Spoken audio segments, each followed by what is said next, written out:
guys? Thank you, man. Yeah. How was the lunch? Lunch was nice. And that was 3 hours. I can barely wait for another interview after lunch. Just for another long interview. Two actually. Yeah. So you had the lunch and an interview. Two interviews. Guys, are you on some Let's go record, man. Welcome, guys. Thank you. Really appreciate it. Tulia, sitakutazama.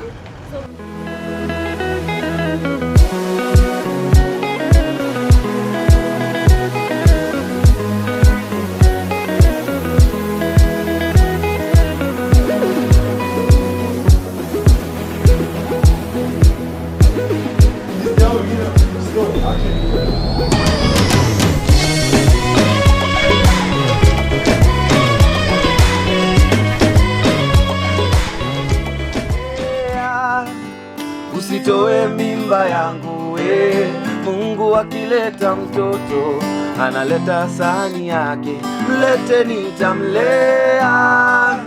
Usitoe mimba yangu Mungu akileta mtoto analeta sahani yake.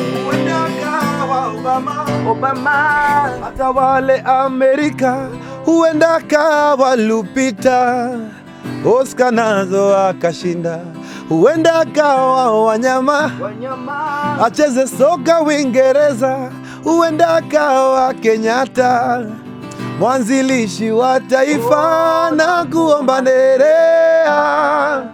Usitoe mimba yangu Mungu akileta mtoto analeta sahani yake, mlete nitamlea. Usitoe mimba yangu Mungu akileta mtoto analeta sahani yake. Yeah. Jeja. Uwenda kawa Kagame atawale, Jaramogi Odinga tuungane. Uwenda kawa Tomboya, uwenda kawa Rudisha, uwenda kawa malaika Mungu ametupatia. Uwenda kawa Sauti Sol, uwenda kawa Wanyarwanda, uwenda kawa KT Radio, uwenda kawa malaika Mungu ametupatia. Like I can see if someone is singing just for the sake of singing, neza ona. So when you actually do it, when you actually feel the song, or you know why you wrote the song, that then you'll actually, it translates. It just like and gives good vibes. Like and on vibes. On this particular song, someone like Chimano experienced that. So it's something that he sings like from deep within. Wait, are you taking turns like with every place? Let me ask you a question. You mentioned Kagame, particularly that part where you come in. How much do you know about Kagame and why Kagame in the song?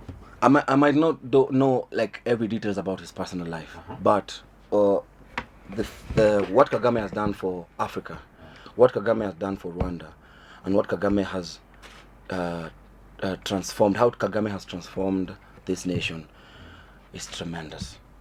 Let's give credit where it's due. This country is clean, man.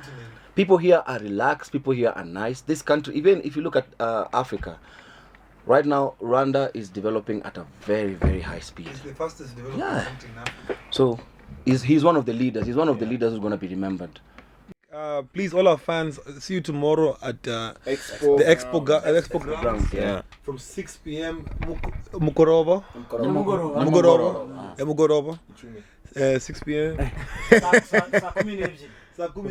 Sakuminechibiri. You know, in Luya it's Sakuminechibiri. It's very Bantu. But anyway, see you tomorrow, guys, man. I really hope it doesn't affect the turnout.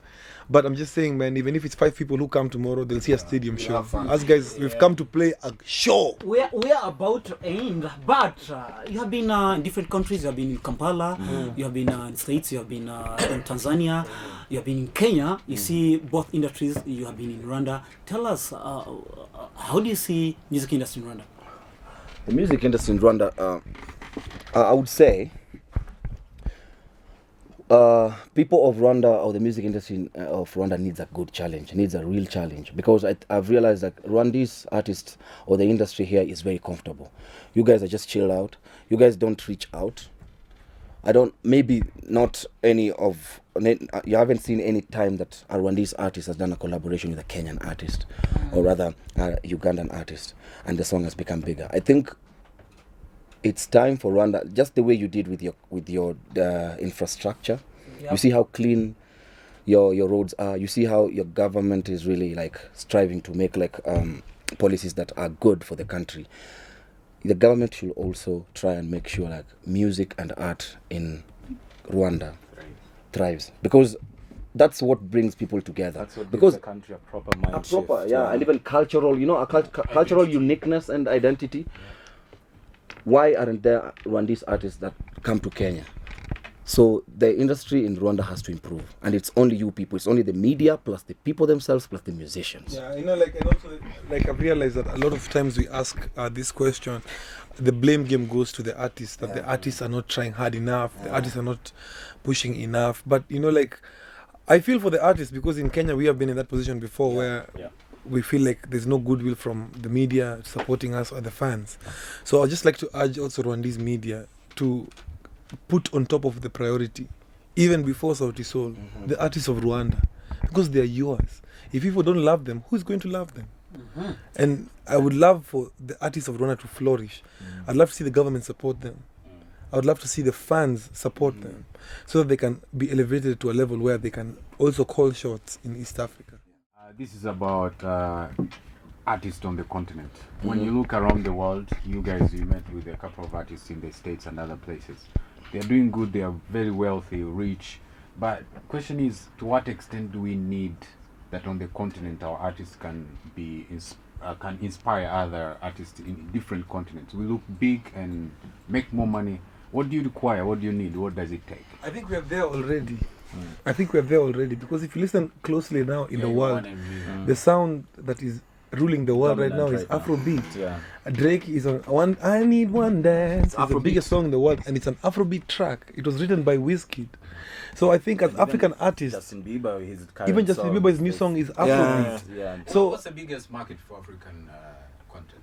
It will always be the people of Africa. It's always be us. But I'm just saying, like, Africa has gone to a point where the West and other areas of the world are now starting to admire our sound, and they're copying our sound.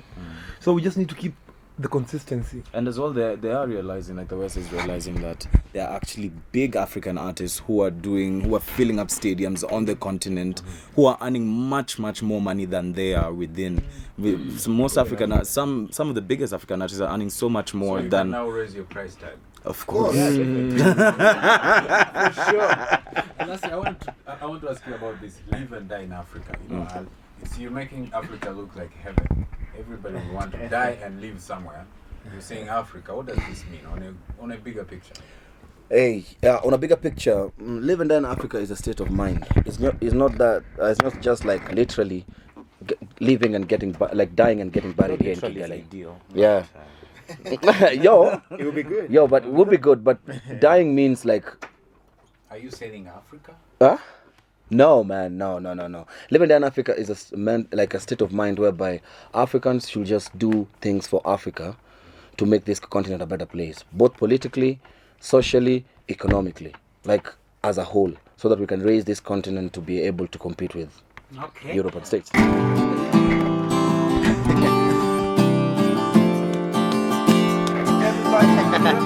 your hands up. Turn to your neighbor and tell them, neighbor. Bwana ni mwokozi wangu, tena ni kiongozi wangu. Ananipenda leo kuliko jana. Baraka zake hazikuishi, si kama binadamu badiliki. Ananipenda leo kuliko jana. Kuliko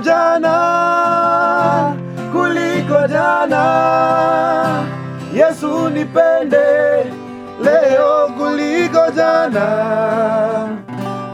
kuliko jana, kuliko jana. Yesu nipende leo kuliko jana.